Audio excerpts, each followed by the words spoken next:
Alors bonjour à toutes et tous pour cette nouvelle vidéo. Alors je tiens à m'excuser encore une fois, le rythme de mes publications n'est pas vraiment très soutenu, hein. Je dis pas que c'est une chaîne très suivie, hein. Il n'y a pas de membership, j'ai pas établi de fréquence particulière, mais voilà, je sais qu'il y en a certains qui apprécient mes vidéos.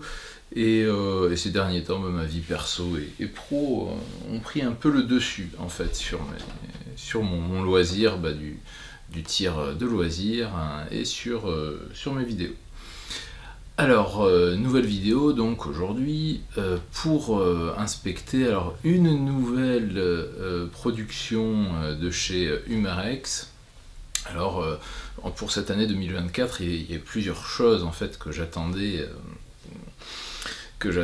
particulièrement, hein. Il y en a une, c'était le Canik TP9 à CO2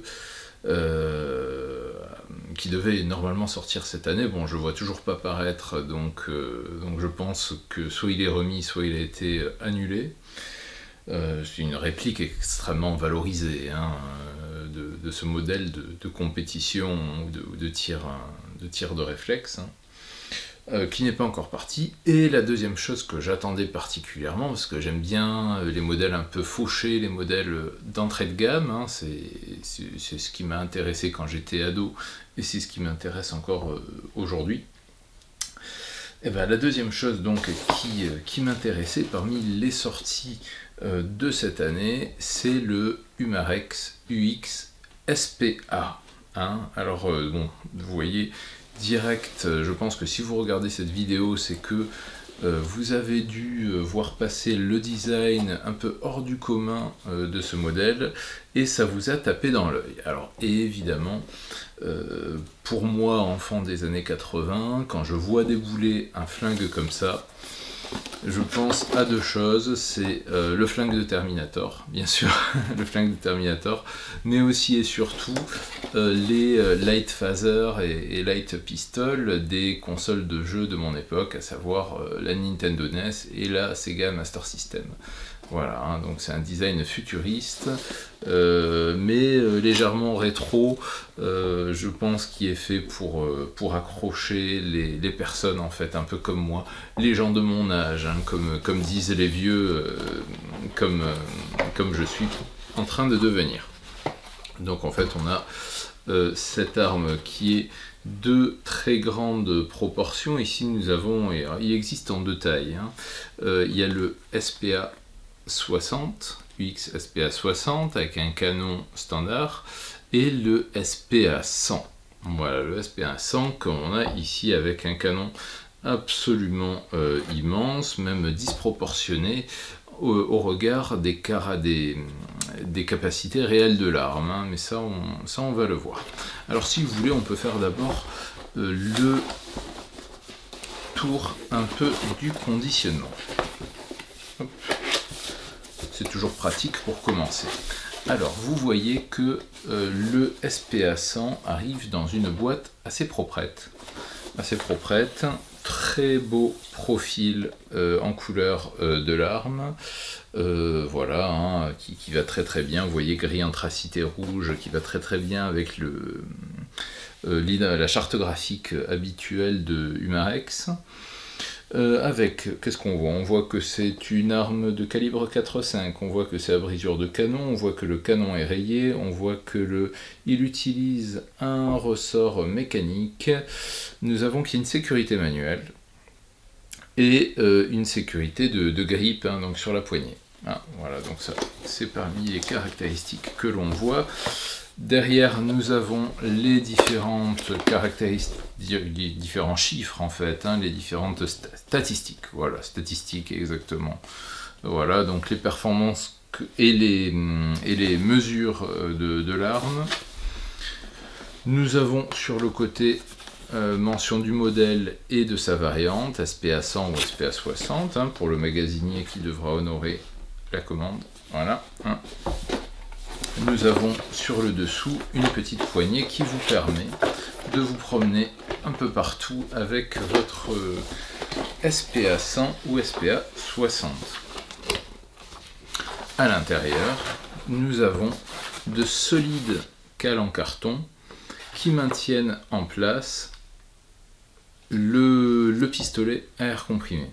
Nous avons une notice imprimée en noir, non, en couleur, autant pour moi, en couleur, qui est ma foi tout à fait complète, hein, pour une fois elle est tout à fait pertinente avec le modèle et avec son usage, c'est-à-dire jeune tireur entrée de gamme, hein, voilà, un peu éventuellement tir de loisir. Nous avons aussi bien sûr la, j'allais dire la réplique, hein, ce n'en est pas une, on va dire le pistolet lui-même. Hop. Alors, beaucoup de choses à dire sur ce SPA-100. Alors, il s'agit, comme nous l'avons vu sur la boîte, d'un pistolet à air comprimé, à piston ressort et non pas piston gaz. Hein, donc voilà, donc il y aura un certain recul au moment du tir, pas vraiment un recul que vous ressentirez dans votre main, mais le genre de recul qui va faire vibrer l'arme et qui au moment du tir peut provoquer une certaine imprécision, hein, on va dire ça comme ça. Voilà, donc piston ressort. Donc brisure de canon, c'est-à-dire qu'ici nous avons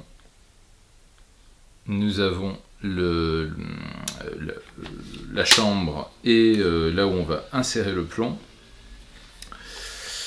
Nous avons ici la fameuse sécurité de grippe dont il était question sur la boîte. Donc quand je vais venir mettre ma main en position, ça va déverrouiller le pistolet, hein, c'est-à-dire qu'auparavant bien sûr j'aurais brisé le canon, j'aurais armé le ressort, j'aurais introduit le plomb, je referme, et là le pistolet est inapte au tir parce qu'il faut que je mette la main au bon endroit pour pouvoir tirer, et également des fois que je dois interrompre ma session de tir et que je dois laisser l'arme en sécurité, j'ai également une sécurité manuelle.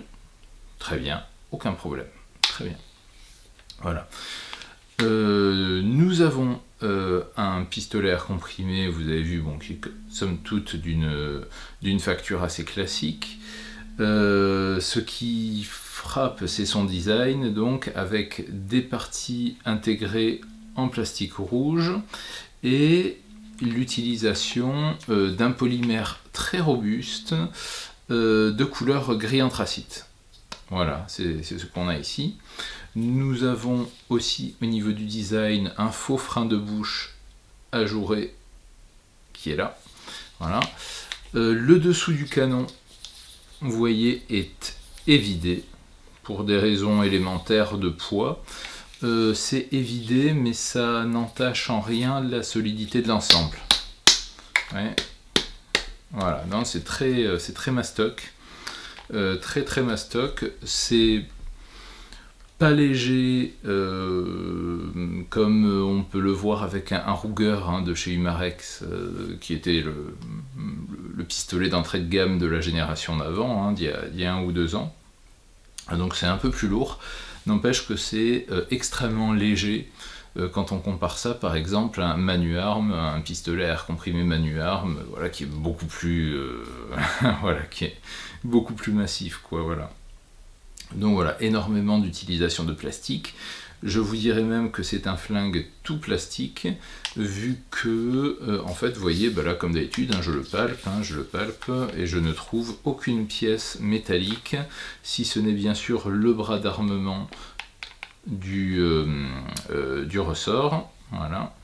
Et évidemment l'axe de bascule du canon, et à part ça, tout est en plastique. Hein, tout sans exception, donc ne vous attendez pas à la moindre partie en métal qui viendrait ajouter une sorte de réalisme ou voilà, hein, donc ouais, même vous voyez cette fausse fenêtre d'éjection ajourée elle-même, là où vous voyez les inscriptions, et ben c'est en plastique, hein, donc tout plastique, voilà, donc faut voir ça comme ça.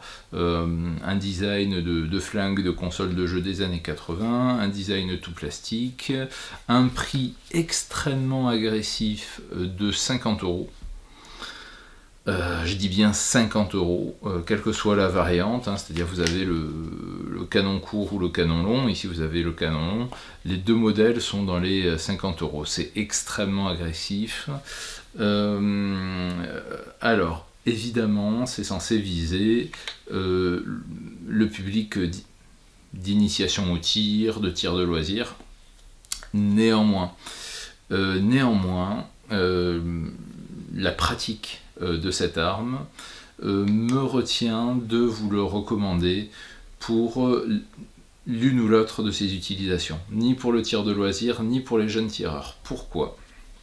Nous avons une queue de détente, ici, voilà, une queue de détente dont le poids est incommensurable, voilà, tout simplement. Je me suis demandé plusieurs fois si mon arme était défectueuse. Alors, il y a eu un test sur la page de Mick Armement, hein, donc avec les tests d'armes de loisirs. Hein. Alors lui, il a une armurerie, donc il est peut-être un peu plus... on voit en fait d'ailleurs pendant son test qu'il tire en repos façon bench rest, hein, donc il n'utilise pas l'arme à bout de bras. Donc je pense que lui a bien compris aussi qu'il y avait un problème au niveau de la facilité du poids de détente et de la précision. Donc dès le départ, lui, il prend le parti de tirer sur appui. Et en plus, je ne sais pas vraiment à quelle distance il tire, hein, pour avoir des résultats comme ça. Moi, pour tout vous dire, ça fait facilement 2 mois et demi que je l'ai. J'ai fait quelques séances de tir avec, et à 9 mètres, je peine à tirer une canette de coca. J'arrive à rentrer la plupart du temps sur une grosse boîte de haricots verts, hein, pour vous donner un peu une idée. Voilà, sachant que là on parle même plus de tir sur cible, hein, là c'est même plus la question. À part éventuellement du tir sur cible carabine 50 mètres, hein, ou voilà, mais pensez à quelque chose de gros, quoi, éventuellement. Voilà, donc voilà, au niveau de la précision et de la facilité du déclenchement du tir, ce n'est pas pratique du tout. Je pense que en tant qu'arme d'initiation, ce n'est pas idéal. Ça peut même dégoûter du tir. Voilà. De plus, la carcasse est extrêmement volumineuse. Voilà, j'ai des mains qui sont pas énormes, hein, c'est pas d'énormes paluches, mais qui sont voilà.